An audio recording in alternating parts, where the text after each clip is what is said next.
Real quick before we do anything, I just want to point out how much I love living here because these little raspberries and blackberries, they grow everywhere here and they're freaking delicious. Like they grow right here, around that tree, all along the fence right there. It's basically all you can eat. They grow faster than you'll ever be able to gather them all, especially during this time of the year.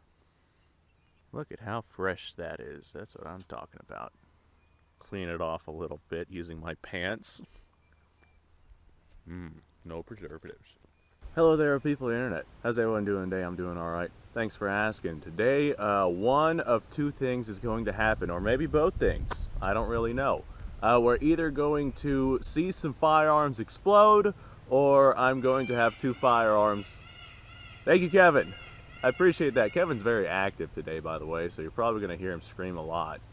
We're either going to see some guns blow up, which would be fun, or we're going to see me have two new-ish, now functional firearms within my arsenal.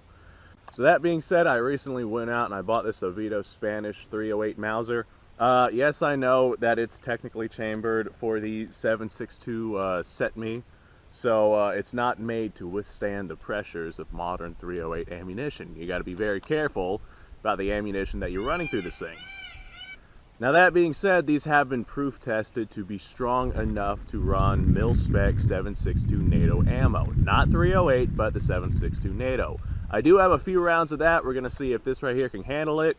I don't have headspace gauges, and headspace gauges would be great to have right now, but I don't have it. So instead of testing the headspace on this thing, we're just going to remote fire it.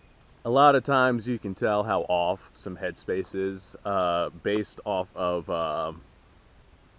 the primers that are actually on the cartridge, maybe the condition of the cartridge whenever it comes out. I'm fairly certain that the headspace on this one is off, because this is not the first test I've ran through it, but this is the first time that I will be firing it. Alright, second is my Interordnance AK47. This has been notorious on this channel. I had this whenever I first started the channel. I thought it was great until it broke, and then whenever it broke, it was really broken. I have had a whole slew of issues with this thing. However, I've also, I sent it off. I gotta like stop myself from talking every time Kevin screams. There's 4 of them out right now, and they love screaming. I sent this off to Interordnance to be repaired. A lot of people have done that. They kept it for a year and a half, didn't touch it, gave me all sort of, BS excuses as to why they didn't touch it. And I've had, nothing but issues with this thing. So I decided enough was enough. Now, just like with the 308, I do not have headspace gauges for this thing as well, so we'll be checking out the primer of the cartridge instead. I'll be remote firing this thing because it has blown up in my face before.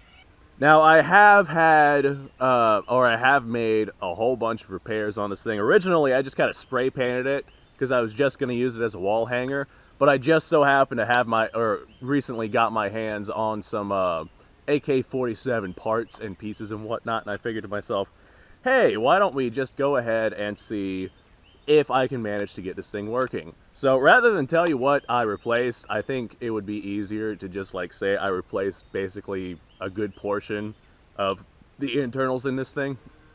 Like the only thing that's actually original in this thing is like the hammer and the hammer spring and the trigger itself. The furniture is from a Romanian RH-10.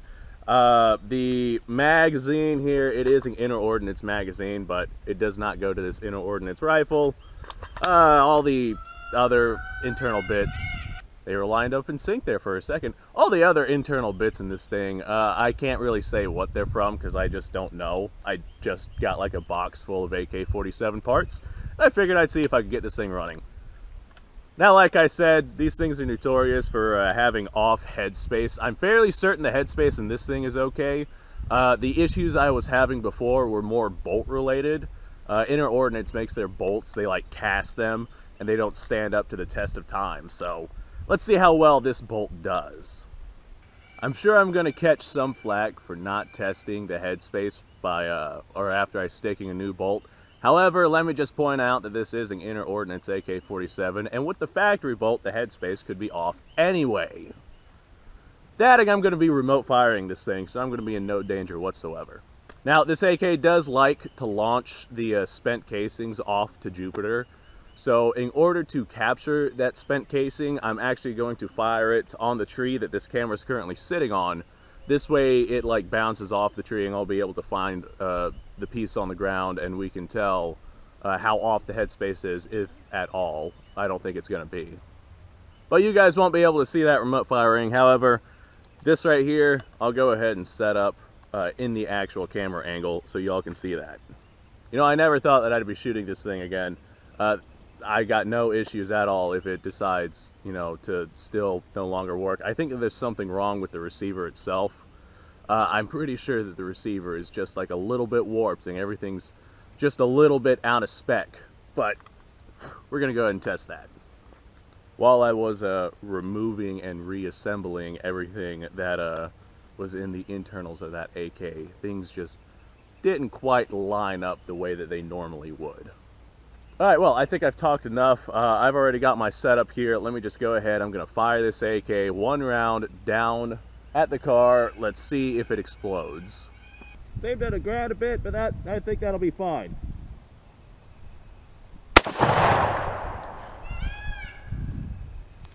Alright, well, aside from being really toasty, it doesn't look too bad. Definitely not the best, but it's about the same that it's always been. I got about, I don't know, 3,000 rounds to this thing. Not great. Definitely not what I would want to see in like a higher grade AK-47. But for something like this, I think we'll be alright. Well, I'm going to run some actual rounds through it, and let's see if it malfunctions. Now, while running these rounds, I am going to be wearing some protective equipment, so hopefully nothing bad happens. Alright, I got me a nice heavy jacket on. I should have brought some gloves, but I don't have any gloves, so oh well, sucks to suck. I got some eye protection, I got some hearing protection. Let's see how this bitch fires 5 rounds. I think I got 5 in the magazine. Just to be safe, I'll be firing it away from my body. Thank you, Kevin. I appreciate that.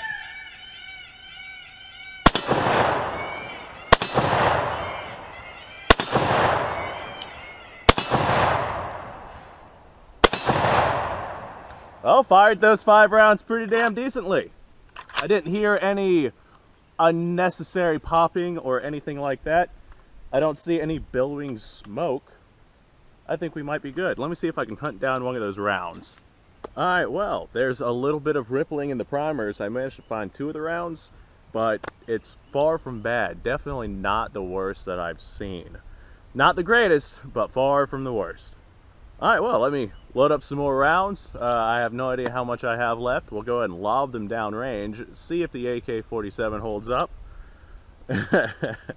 and see if it explodes like a hand grenade. You know, I've had AK-47s blow up on me before, and it's really not that bad. More or less, it's designed to where if it does, you know, pop and explode on you, you don't get that much backblast into your face. My biggest concern with this is the firing pin flying out, which this AK-47 has done on numerous occasions before I swapped out the internals. Hopefully it was just the internals having issues and it's not anything else.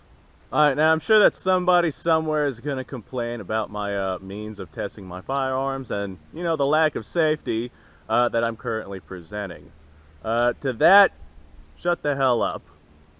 Even if this AK-47 decides to explode, I'm fairly certain that I'll be fine.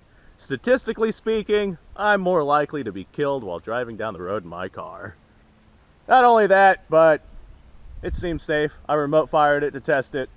So, can I also point out that I'm managing to basically pistol shoot this thing out to 50 yards and make shots on that steel silhouette? I have no idea how many rounds I have, by the way. Oh, I missed that one.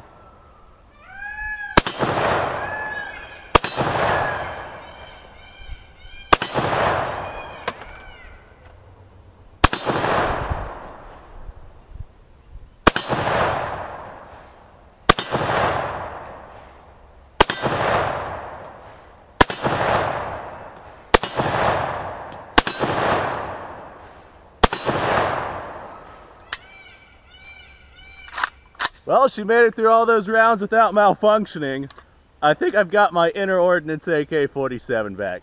And the fact that it's gold is pretty freaking rad anyway. Alright, now, I'm fairly certain the problem I was having with this before was the bolt. The bolt, whenever I took it out of the rifle, it was quite worn. And the firing pin chamber was like much wider than it was supposed to be. And it wasn't like factory widened, it was like worn out widened. Just the firing pin scraping along just slowly sanded it down. And as a result, the firing pin kept flying out. That was one of the issues I had. Another issue I had was the hammer. The sear wouldn't catch all the time, and sometimes I'd have double fires. Maybe that had something to do with the firing pin sticking, but I know for a fact that the hammer at some times did drop again. I know that from previous testing, but you guys don't need to know about that. I'm just going to go ahead and not ramble on about this thing. Either way, I'm glad I got it back. Alright, this one right here is the one that I think we're actually going to have some issues with. Sorry, I had a spider on me. How do you like that? I don't think that this thing is going to, you know, be suicidal status, but I think we're going to have some issues with it. Like I said before, I'm fairly certain that the headspace is off, but I'm not positive about it. And I think a lot of that has to do with this bolt. A lot of times I got the sear down. There's no tension on the spring. She jiggles quite a bit. This is not that uncommon. Like, she jiggles up and down quite a bit. This is not that uncommon, but there's a lot more play in this bolt than there should be. So I'm not certain what to expect. Let's find out. Alright, so I'm pretty much positive our setup right there is going to fall over once it fires. But if it does, Alright, I'm going to load in a 7.62 NATO mil-spec round. We're going to fire it, see if the gun explodes. And if it doesn't explode, we'll see what the primer looks like after. Alright, we're loaded up, ready to go. I'm going to get behind the tree, set it off. I don't think it's going to explode. These things have been proof tested to be able to withstand 7.62 NATO, but just to be safe, behind the tree I go. All right, I'm going for it.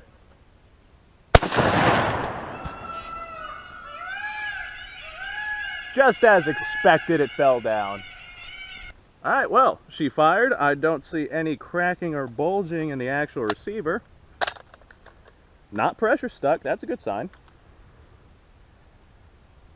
Okay, well, the round here actually looks pretty damn decent.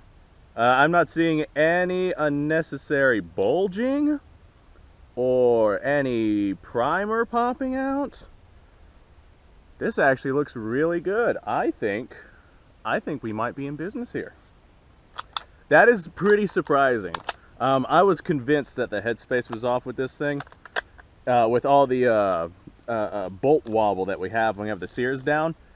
However, it did lock up pretty decently whenever there's a round in the chamber, so I wasn't sure what to expect. I've never seen, even with the sear down, a Mauser bolt wobble this much, but hey, whatever.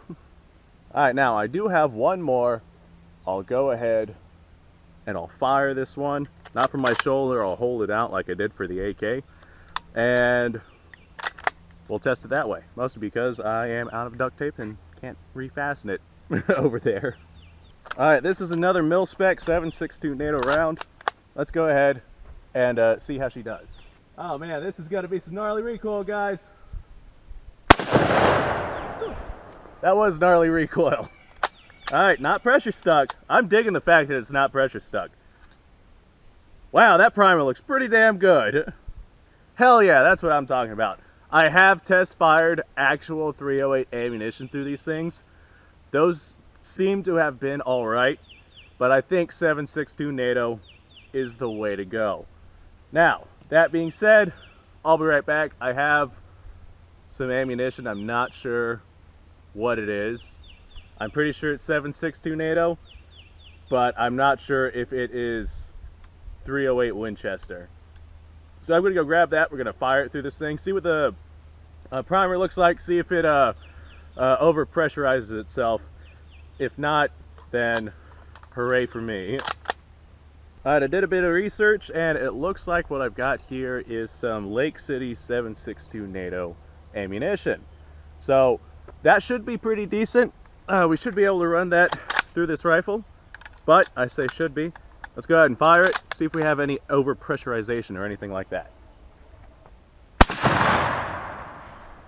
Wow, that was not that much recoil at all. We're not pressure stuck.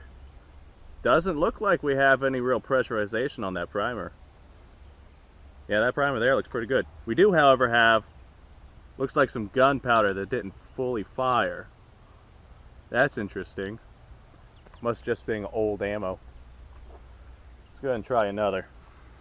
Actually, let me go ahead and check the chamber, make sure that we didn't have a squib load or anything. Nope, chamber's clear. Alright, let's see how this one goes. That one had a bit more recoil, that felt more normal. And nope, no signs of pressurization. Guys, I think we're good. We do have a little tiny bit of sprinkled out gunpowder. Not much though. So there is some powder in these that isn't burning off, but this is also pretty old ammo. This is ammo that I had sitting around for quite a while. Alright, well, let me go ahead and load up some more rounds and we'll see how this actually runs. Alright, wish me luck. I got 3 rounds. Let's see how this goes. Oh, I hate having my face this close to the bolt. Yeah, not very much recoil at all.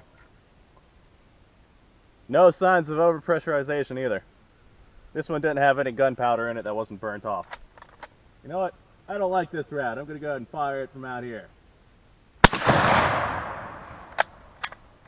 We had a little bit of a case split on that one, but it's nothing significant. No signs of overpressurization either. That might have just been faulty ammo. Hi, Kevin. Well, at least we know it's firing and leaving the chamber. Got a little bit of primer bulge on that one, but nothing significant. Nothing I'd be worried about anyway. Alright, I'm going to run another 3 rounds through this thing. I don't know why, but this time I've got a bad feeling about this. I don't really know why, but I do. Alright, I'm going to go ahead and fire this away from my body. Kevin, god damn it, get out of the firing range. Son of a bitch.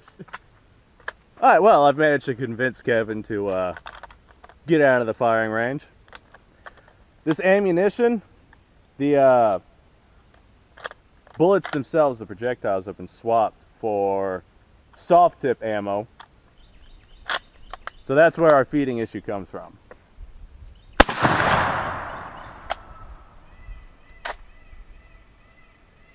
Looks like this right here is stuck in. Ho ho ho. I spy with my little eye a little bit of a primer bulge. I don't like that. I don't like that at all. Alright, well, while I'm ahead of myself, I'm going to go ahead and not fire the rest of this. Instead, I'm going to go do a little bit of experimentation with this ammunition. With the military spec Lake City Lake City 7.62 NATO, I don't seem to have any issues whatsoever. However, this ammunition right here has been customized. The bulging is a little bit more significant, but nothing that I'd really be alarmed about. However, just to play it safe, I'd say, you know, the 7.62 NATO military spec ammunition is definitely the way to go when firing out of this rifle. Alright, well, I'm just, like, pleased to see that the rifle itself is actually decently working. That being said, I'm going to go ahead and run some more ammo through my AK47 just to make sure it's not working and, you know, that first few rounds was just a fluke. So, let me load up a mag. You know, I can honestly say I never thought that I'd be firing this thing again. I was convinced that it was down for the count.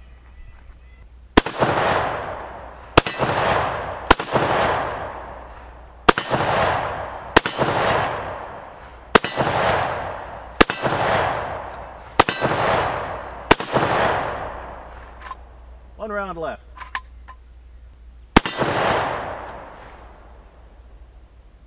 I'm trimming my trees with my shell casings. I hope my camera wasn't too off for y'all to see me. Well, I'd say this AK is back up and good to go. I wish I had a way of testing the headspace on it, but as of making this video right now, I do not. So later on down the road, I will acquire that capability, but as of this moment right now, I do not have it. I'm gonna load up some more rounds. Tell you what, guys, I'm getting hungry. I'm getting so hungry that my stomach growling, I'm pretty sure, is gonna start to be audible here in a second. All right, well, this is my last 10 rounds, and I'll burn through this AK-47. Let's see how she goes.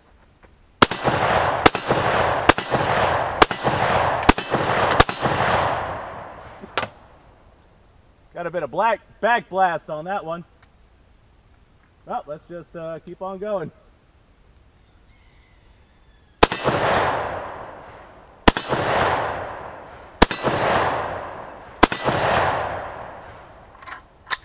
That back blast was likely more than likely just like paint chipping off, flying off, hit me in the face. Like, more than likely.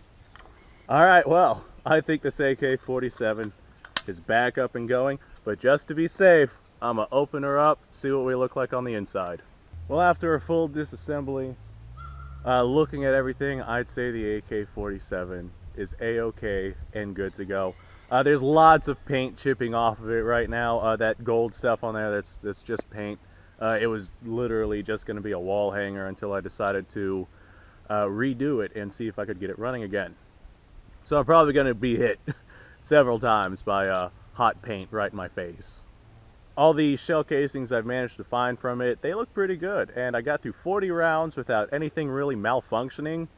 So I think the AK-47 is going to be just fine. I'm probably going to fire it away from my body, you know, for like 100 rounds or so until all the paint that's going to chip away finally chips away.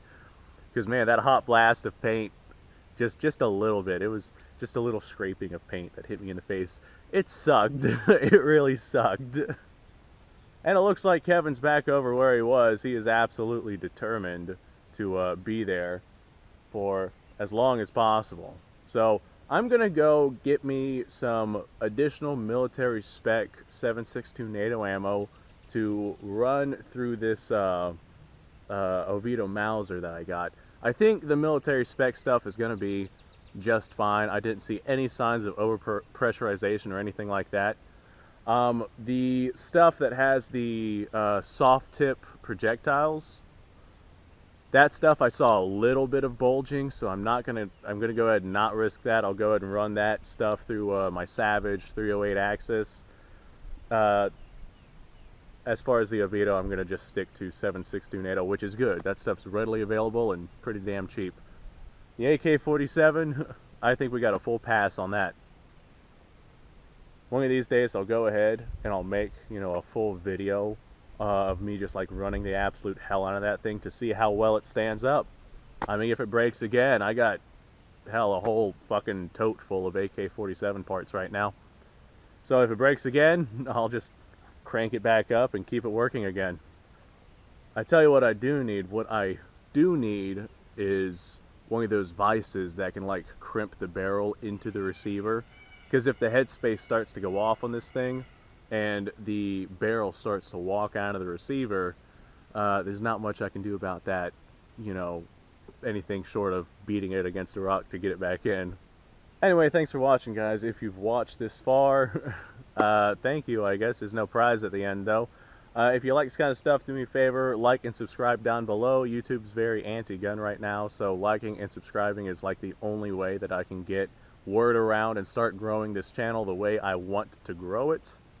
If YouTube decides to get rid of this channel altogether, I do have a fallback plan. I have a second channel linked down below. This second channel is basically just like a drunk gaming channel. It's great. I get drunk, I play video games, but it's basically just a fallback if something happens to this channel and it goes up in smoke and, you know, disappears for no reason whatsoever other than YouTube just saying that they want it gone.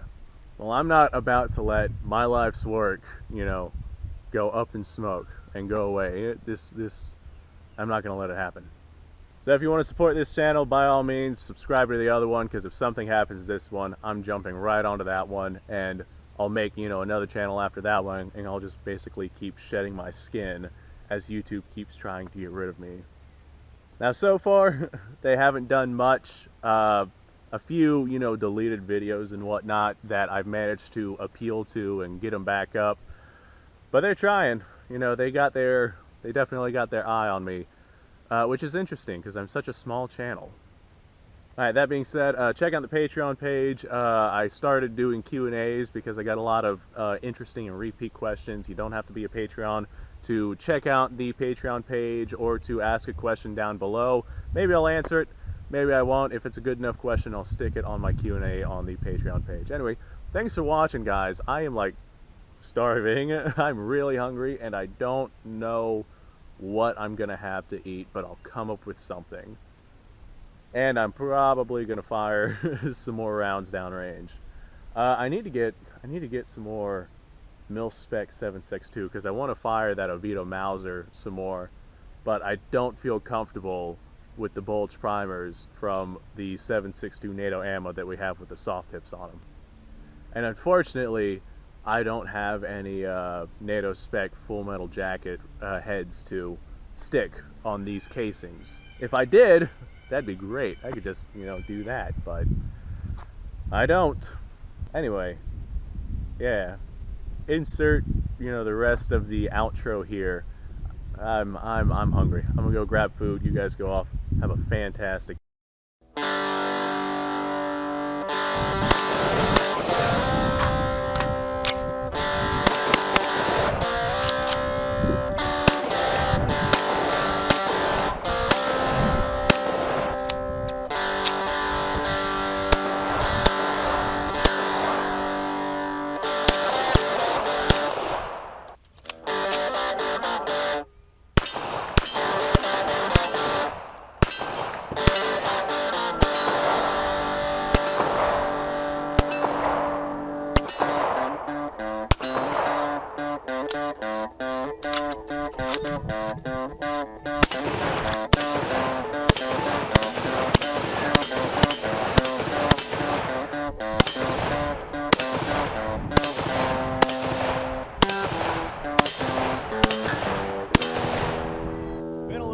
since I've done this.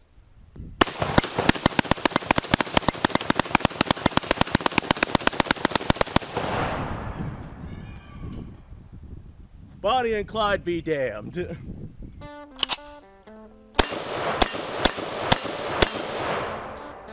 poor man's Garen.